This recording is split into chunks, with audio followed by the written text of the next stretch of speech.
Hi, and welcome back to another episode of the History of Fan Anime. I'm your host, William Chow, and in today's episode, I'm going to cover the next set of the SM SonMay Records set of anime CDs. And again, I'm going to go over some of the songs and some of the different tracks on these different CDs. Alright, so let's begin. Alright, the next CD is this one right here, SM41. And it is the Ranma Half Song Collection for 1991. Now, basically, this CD contains a lot of the CD singles that came out for Ranma Half. Okay, so they made a whole bunch of different character songs, and they released them in CD single form. So some notable songs on here is like track 3, which is Akane's Baka song. So it's basically a song about Ranma, and Baka is every other word in the song. Track 7 on the CD is the Doco version of the opening theme song. Track 11 on this one is called November Rain. Okay. The other thing that they've done on the CD is there's 12 different tracks, one for each month of the year, because again, this is supposed to be a calendar. So there are 12 songs on this particular thing corresponding to each of the different months. So again, song number 11, appropriately named November Rain. It has nothing to do with X Japan or anything like that. But this is a song sung by Megumi Hashiba in Ranma's voice. Okay, so again, there's that one. Okay, and so there's some just different random kind of songs on this particular CD. The next one is this one here. This is SM42, which is Ranma Nettou Utagassen. Okay, again, it's another collection of miniature single CDs. Again, a lot of the songs are sung in character.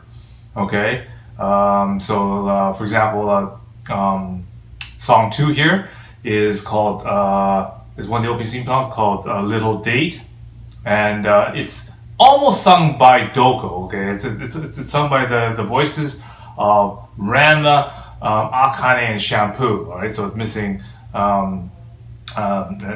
Natsumi's voice and Katsumi's voice. All right, so it's a different version of that particular opening theme song. Okay, track 3 is better known as the Panda song. So it's a Gemma song. The neat thing about this one, as you may note, is that the background songs music for this particular piece is done by Kenji Kawai. All right, so he's known also for things like Pat Labor, and you'll notice that maybe if you listen to the back of the song, it kind of reminds you of the Shaft song too. So again, maybe have a listen to that. Okay, number 7 is probably one of the weirdest ones. This is the Kodachi's version of her song. So lots of strange improvisation of that one, again in her voice. All right, and song 8 is a rather interesting one. Again, this one's sung by Ranma. Okay, and the interesting about this one is it's sort of, imagine Ranma trying to sing a song in karaoke while someone's taking pails of water and dumping it on her.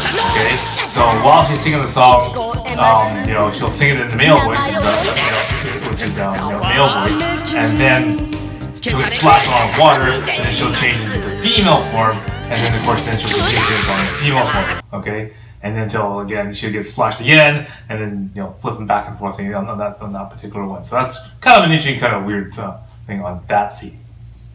Okay, the next one is SM43, which is this one here. It's Doco first. Okay, now the history behind this particular CD is that the opening theme song is done by an all-female band named Coco. Okay, so what they did is they assembled all the female characters of this particular of Ranma. Okay, these 5 characters right here, and they basically made a female band, and they're going to call it Doco. Okay, so this is their first album of different songs from Ranma that they sing. Okay, now on the Japanese version, which is this one right here, it comes, if you get it early enough, you get the first edition print, comes with a bunch of cells. So if you open up the CD here, okay, it opens up in a file folder like that again. Again, this is one of these very very valuable collector CDs. So I've again put the you can see it here. I'll bring it up. Okay, it comes with a CD safety shield on it. So again, to prevent any scratches and that kind of stuff on this particular CD. Anyway, so that's what the file folder is on there. The neat thing about this particular CD, when you get it, is the jacket has an empty slot in it. Okay, so if you can see that there's an empty hole right here. Okay, for this slot here. The reason why you do that is because they supply you with a bunch of cells. Okay. So here is the cell that has basically everybody on it, okay? And what it has is a selection of these different cells that you can pick your own cover. So that when you like the one that you want, you just basically slip that into like that. And then you slip this into the cover cell like this. And then you can then make your own CD cover of this, okay? And the other pictures that it comes with, each individual character has its own cell, as shown here and shown right here. So those are the other 5. Which, if you choose that you like that particular character more, you can stick their picture in the front of this one instead, okay? So again, that's what the little cool neat thing about this thing. Anyway, in terms of music, again, the main feature about the song, of course, one of the opening theme songs, is done by the band Doco, okay? And of course, the main one that you'll probably notice is track 6, which is the opening theme song, Umai de again, sung by Doco, alright? The next CD is this one right here, which is SM44. This is the soundtrack for the Orange Road movie, which returned that day again. Okay. Now this is one of my, again, one of my favorite CDs of the Orange Road series. I mean, obviously, you got all the Sound and Color 1, 2, and 3, the Loving Heart and Singing Heart. Okay, so this now adds all the music from the movie. Okay. And one of the most featured artists on the movie and things is an artist named Kanako Wanda. Okay, she does basically you'll notice on the CD track 1, track 9, and track 15. They have a feature of her songs. The other notable tracks in terms of the BGM side on this one, which I found really catchy and really kind of dancey, is track 5 and track 10. So we'll check those ones out for something a little more upbeat. Again, I always keep referring back to the story where at the time I was doing the subtitle for Orange Road and that stuff. I was working at Radio Shack, especially the one that's located in Vancouver. Is located at 49th and Fraser. The neat thing about that is that right beside it is this Mac store, which is essentially kind of like a 7-Eleven, if you will. And I always remember that pieces like Orange Road, and I remember there's a few other songs like I remember Starship Troopers and Bubblegum Crisis and things like that. I put it onto the CD player with the big 100-watt amp and big 15-inch tower speakers and just crank it up there, and so as soon as the store closes, I'll just put on the CD and it's just boom, and then of course people on the Mac side be going, what the hell is going on, man? It's like this Japanese music just blasting through the wall. Great times. Anyway, so lots of good memories for Orange Road CDs for me, definitely. Okay, the next CD is this one here, SM45. Okay, this is the super range version of the Wanderers of East. Okay, so again, this is based again from the Super Nintendo version of the game that again comes out this time, which is East 3. Okay, now what they mean by super arranged version is that instead of using, again, because on the Super Nintendo you only have like 8-bit sound, and you have either that or you use like Sega Genesis or something, and it has like MIDI sound generation, right? This basically means that now what they'll do is they'll take that music score and they'll take it and they'll use real instruments and they'll use real, orchestration, that kind of stuff, and they'll remake it. So basically, you've got this artist named Hideyuki Hayashi. Okay, he basically reprogrammed the song sequences from East back into a real keyboard, a real synthesizer, and then basically played it forward. And now he's adding accompaniment, real drums, real electric guitars and that kind of stuff. Put it all back in there. They even have in some of the tracks they'll have actually a full orchestra. The King Orchestra will actually play that music back again, with accompaniment. So again, if you really like East and you like that music and you're just tired of hearing that that tinniness and all that other stuff, then this is the CD that you can get, which will basically give you a full version, kind of like again, full orchestrated version, full musical version of those songs that you've heard. But now it's it sounds more like real music rather than just some sort of PCM MIDI interfaced sound modulation. Okay. The next CD is this one here, SM46. Okay. This is the Maison Ikkoku Music Blend CD. So again, this is a CD that contains a combination of opening and theme songs, and it's got some BGMs all thrown in there. Some of the notable tracks. Track 1 is basically the opening theme song, Kadashi no Konnichiwa by Yuki Sayato. So that's the first opening theme song. There's a couple of other insert songs. Track 8 and track 13 are both songs sung by the seiyuu that does Kyoko's voice. So basically, Sumi Shimatsu, she's the one that does the vocal voice for Kyoko. But she also sings a bunch of image songs. They call them insert songs because they just basically throw them somewhere in the show. It's not actually an opening or an ending, okay? But she does 2 tracks on here as well. Track 12 is Ashton no Haruka, which is the first ending theme song, and Cinema Awesome, second ending theme song. So again, really nice mixture of BGM and vocal runs. The next one is this one right here, SM47, which is the Megazone 23 vocal collection. Okay, so Megazone 23 has a couple of different CDs for Megazone 23 Part 1, Part 2. There's an image song for like Part 1 and Part 2 and things like that. So what they've done is they took a bunch of all these different Megazone 23 songs from 1, 2, and 3. And jam them all together into a best hits collection called the Megazone Best Hits Collection. Okay, and there's a lot of good songs in Megazone 23 because I really like the voice of he. Even though they changed it as the series went on, and kind of got the series got kind of weird after the first couple. But definitely it's really good music. So again, track 1 on this one is called Tragic Idol. Lots of good bass guitar on that one. Number 3, Lonely Sunset, which is your first ending, which is great. Number 4 to me, it's called Winds of Lullaby. For most people, especially the people who caught this song in that era, will always know it as the music behind the first sex scene. I mean, at this time, there wasn't a lot of anime that was out, and again, there's a lot of that kind of,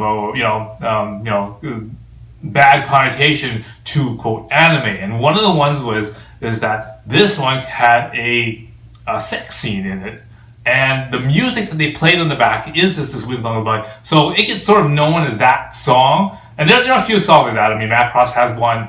And and I think Extra One is another classic one that has a BGM track, which is notable for that. Dangai, to an extent, has a little bit too.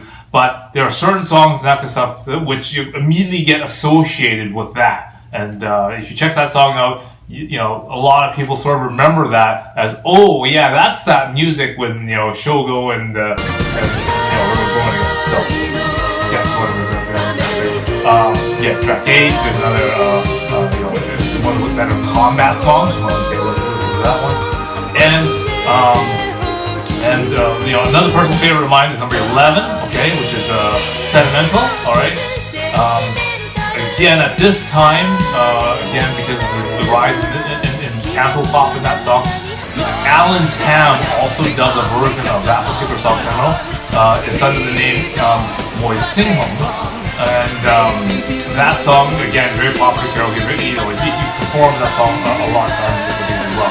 So if you want to look that up, you can also see what he does with that particular song. Again, very popular in that thing. So yeah, Megazone 23, it has a really broad influence of a lot of different songs. Okay. The next one is this one right here, SM48, which is the City Hunter 91 soundtrack. Yeah, a nice mixture of different BGM songs. There's the opening and theme songs on there. It's got the Downtown Games by Winko, which is really nice. Also has a song called Smile Smile by Red. Another really good song for that. And again, 91 is really a relatively short series, so they didn't make a lot of CDs for that particular series. But again, it has the same sort of theme that all the other City Hunter songs the CDs have. So you might want to check that one out just to see more continuation of that City Hunter 91 soundtrack type of thing. Okay.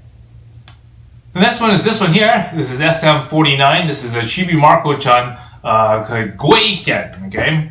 So this CD is kind of a strange one. It's basically a whole bunch of different sort of songs from Chibi Maruko-chan. There's some dialogue and that kind of stuff in some of the songs as well. And the concept is that these are supposed to be like image songs, which are supposed to be, well, what would you do with Chibi Maruko-chan if you had to kind of explain culture and different things like that in the world of Chibi Maruko-chan? Kind of weird way to think of it, but that's kind of strange. Anyway. This particular version has two bonus tracks on it. One of the tracks on there is track 13, which is the first of the bonus tracks, and that is the open theme song, which is Odoru by the BeBe Queen. Okay, so again, this song has been remade, modernly by a bunch of girl bands and that stuff. But again, that would be one of the most recognizable of the theme songs that you'll notice on this particular CD. The next one in this set is number SM50, which is this one here. This is the soundtrack for Robot Carnival. Okay. Now this one, the movie for this is basically a collection of different robot shows drawn by a whole bunch of different Japanese artists. Okay, so it's imagine just a bunch of short stories about robots and what they've done with them technology-wise and whatnot. Drawn by a whole bunch of different, popular Japanese artists at this time, and they basically compiled them all together and put it into a movie. Okay, there are a lot of good tracks on here. Again, track 5 and track 19 are really nice, sort of upbeat battle sort of kind of beat to them. So you want to check those ones out. Very catchy. Okay. Some of the songs on here are done by the very famous composer Joe Hisaishi. Again, I tell you in this SM set, a lot of the songs that they picked out and the CDs that they picked out for this thing are all themed around him. But again, I guess he was really busy doing a lot of different, just the same way as Kenji Kawai was doing a lot of stuff for like Pat Labor, Vampire Princess Mew and all and whatnot. He's got his hands in a lot of anime projects. Okay. But the other interesting thing about this thing is track 27, okay? The title for track 27 is called See You Again, okay? And again, I've already explained that, that phrase I've always used, in reference to the fact that, in Heavy Metal Elgime, at the ending of the series, trailer, so i.e. the trailer for the next episode, narrator will always tell you see you again and then the name of the episode. Okay, so again, track 27 is a song for the end and it's called See You Again. Okay, so with that, if you like this episode, definitely what you want to do now is you want to go down to the bottom here, you want to click subscribe, you want to click like, okay, so that when I make more episodes, then you'll get the notification of those, and then you'll be able to catch those ones as well. All right. Now I've got a couple of new more box things coming up, so you want to definitely catch on that one. And I'm gonna. So like they say in the end of Robot Carnival here and Heavy Metal Elgime. Until next time, see you again.